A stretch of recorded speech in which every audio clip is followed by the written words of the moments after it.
Welcome again to the New York Architecture course by Open Online Academy. In this part of our course, we're going to explore the Upper East Side, where we have some of the most remarkable museums in the world, and also some of the most remarkable architectures associated with those museums. We'll start with the MoMA, which is on 43rd Street between 5th and 6th Avenue, a building which was designed in the 1930s, the original building, and then expanded in the 1990s. We will see this combination and this constellation between different modern and contemporary styles merging together in one building at the MoMA. From there on, we're going to proceed to the upper we're going to go east and see some Park Avenue buildings, for example, the Seagram building in the Lever House, Seagram by Mies van der Rohe and Lever House by SOM, located on Park Avenue.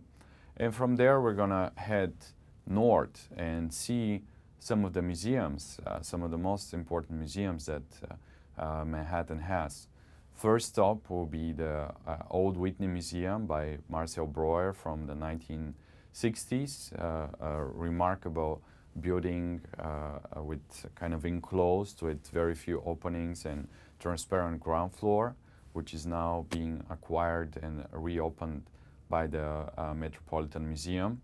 From there, we're going to proceed walking to the Metropolitan Museum, which is on 83rd Street and 5th Avenue. We'll see the neoclassical facade by McKee, and White, and then some of the interior, some of the Egyptian wing or also the American wing. So in a way, it has a remarkable combination between Beaux-Arts architecture and then some late modern and early contemporary architecture within the museum. After that, we're going to proceed to one of the masterpieces of Frank Lloyd Wright, which is the Guggenheim Museum, located on 89th Street and 5th Avenue.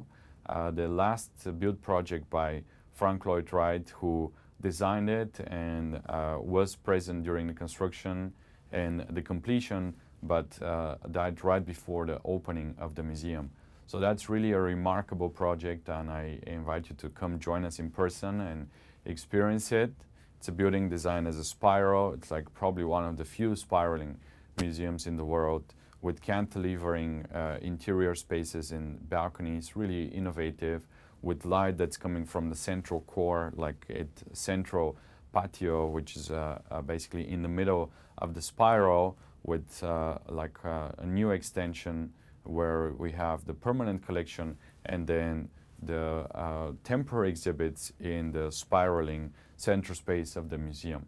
So this is going to be a remarkable tour of what a modern, contemporary, and Beaux-Arts architecture have to offer us, starting from the MoMA and then going all the way to the Guggenheim Museum.